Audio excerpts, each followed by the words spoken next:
बच्चों को सिखाने का सबसे वाहियात तरीका है उनको ये कहना कि ऐसा करो, ऐसा ना करो। ऐसी हर चीज को बच्चा अपनी आजादी पे हमला समझता है और वो खौफ के मारे करता है। जो आप कहते हैं करता है, केवल खौफ के मारे करता है, इसलिए नहीं करता कि उसके मन में वो बात आ रही है। इसलिए सबसे बेबुनियाद तरीका है बच्चों को उपदेश देना, निर्देश देना कि ये करो, ये मत करो। जैसे आपको कितना सिखाया होगा झूठ मत बोलो, आपने छोड़ दिया। देखिए सब वैसे के वैसे। कितना सिखाया चोरी मत करो, आपने बताया कि आप सबने चोरी कर रखी है, एक को छोड़ के सबने बताया था, है ना? अच्छा, बताने से पहले कर ली थी, तो जब बताया उसके बाद कभी नहीं की, मौका नहीं पड़ा। अच्छा मतलब सारे दोस्त ताला लगा के रखते थे, मौका ही नहीं मिला आपको। बच्चों को सिखाने का सही तरीका है परोक्ष तरीका। जो कायदे के पेरेंट्स होते हैं वो इसका इस्तेमाल करते हैं। और परोक्ष तरीके का मतलब है आचरण से सिखाना। इस पर एक बड़ा अच्छा सिद्धांत है, जॉन बोंदुरा नाम का आदमी है, हम आगे पढ़ेंगे उसके बारे में। बच्चे ऑब्जर्वेशन से सीखते हैं। पेरेंट्स क्या कर रहे हैं वो सीखते हैं, न कि पेरेंट्स क्या कह रहे हैं वो सीखते हैं।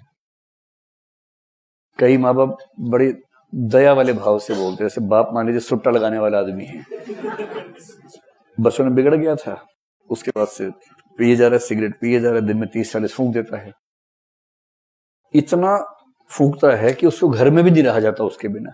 मतलब कुछ लोग ऐसे हैं कि बाहर फूंक के आते हैं सिगरेट, अंदर नहीं, घर के अंदर पवित्र बन जाते हैं अचानक। फिर तलब उठी, बाहर के किसी बहाने से फू फू फू किया, उसके बाद वापस आ गए घर में। कई लोग तो इस तरह से करते हैं। ठीक है, वो फिर भी इस सेंस में ठीक है कि बच्चे के सामने ऐसी हरकत नहीं कर रहे भाई, खुद को कंट्रोल नहीं कर पा रहे, कोई बात नहीं, बच्चे को तो मत खराब करो। कुछ इस से पार हो जाते हैं, फिर वो घर के अंदर ही कार्यक्रम शुरू कर देते हैं। सिगरेट पी रहे हैं, हर 3-4 वाक्य में 3-4 गालियां दे रहे हैं, घर के अंदर ही पूरा माहौल एकदम बना के रखते हैं। अब बच्चा वो सब सुन रहा है, वो सब देख रहा है। बाप को गिल्ट फीलिंग भी हो रही है कि मेरा बच्चा क्या देख रहा है, क्या सोचेगा, क्या सीखेगा। क्या सोचेगा से तो मुक्त हो चुका है वो, और क्या सीखेगा उसके मन में ही आता है। तो ऐसे पेरेंट्स बच्चों के सामने बड़ी दयनीय सा चेहरा बना के बोलते हैं कि बेटा ये सीखना मत, मैं तो बेटा बहुत मजबूर हूं बेटा, गलती से मैंने शुरू कर दिया था बेटा, ये तो जहर है बेटा, जहर, मेरे फेफड़े खत्म हो गए बेटा, मैं जल्दी मर जाऊंगा, तुम ये मत करना बेटा। बच्चा बोलता है हाँ पापा मैं कभी नहीं करूंगा। उसके मन में आता है एक बार तो ट्राई करूंगा। ऐसे तो नहीं भाई, अगर ये इतना ही जहर है तो कितना शौक से कैसे सुबह से शाम तक लगा रहता है मेरा पापा। ऐसे अगर कोई घर में पेरेंट्स गालियां बकते हैं और वो उम्मीद करते हैं कि बच्चा गालियां नहीं देगा, तो इससे हवाई उम्मीद कोई नहीं है। वो गाली नहीं देते हैं तो भी ये उम्मीद नहीं करनी चाहिए कि बच्चा नहीं देगा, लेकिन अगर वो गाली दे रहे हैं उसके बाद तो उनको हक ही नहीं बनता है। 2 साल का बच्चा अगर घर में गालियां दी जाती है, वो बाहर के इलाके में प्रसिद्ध हो जाता है कि 2 साल का बच्चा पर गालियां बड़ी अच्छी देता है। ऐसे बच्चे प्रसिद्ध हो जाते हैं अगर घर के अंदर गालियां चल रही हो। आपने ऐसा कोई बच्चा देखा हो? मैंने तो एक देखा है। एक हमारा पड़ोसी था, उसका घर क्या था, गांव था, मतलब 5-6 परिवार मिलकर रहते थे एक ही घर में, संयुक्त परिवार था। उनमें एक चाचा था, एक ही होता है बेसिकली, खूब गालियां बकता था। और वो 2 साल का बच्चा इतना था, अब उस बच्चे की डिमांड इतनी ज्यादा थी, वो बच्चा तोतली आवाज में गालियां बकता था। अब समझ रहे कि तोतली आवाज में गालियां, तो आसपास के घरों में सब लोग उस बच्चे को बुलाते थे, इधर इधर इधर इधर इधर, दो चॉकलेट खाओ, चॉकलेट खाओ, दो गाली दो। वो उसकी थोड़ा तोतलाती आवाज में गालियां सुन के मुग्ध हो जाते थे, कितनी मीठी मीठी गालियां दे रहा है, उसके बाद चॉकलेट। और बच्चा मस्त सोच रहा है रोजगार मिल गया मुझे तो। इतनी कम उम्र में रोजगार, देखिए कितनी बड़ी बात है। और उसकी वजह क्या है? उसके घर में एक ऐसा व्यक्ति है जिसकी आवाज उसने सुनी है और उसने महसूस किया कि इन शब्दों का असर बाकी शब्दों से ज्यादा है। उसे पता नहीं उसका मतलब क्या है, उसको बस ये पता है कि इस शब्द में ताकत है। और जब उसको लगता है मेरी बात कोई नहीं सुन रहा, वो शब्द बोल देता है।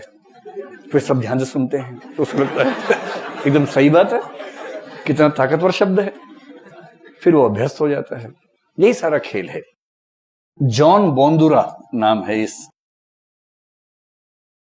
भोंदू नहीं, बोंदुरा। जॉन बोंदुरा नाम का एक मनोवैज्ञानिक है।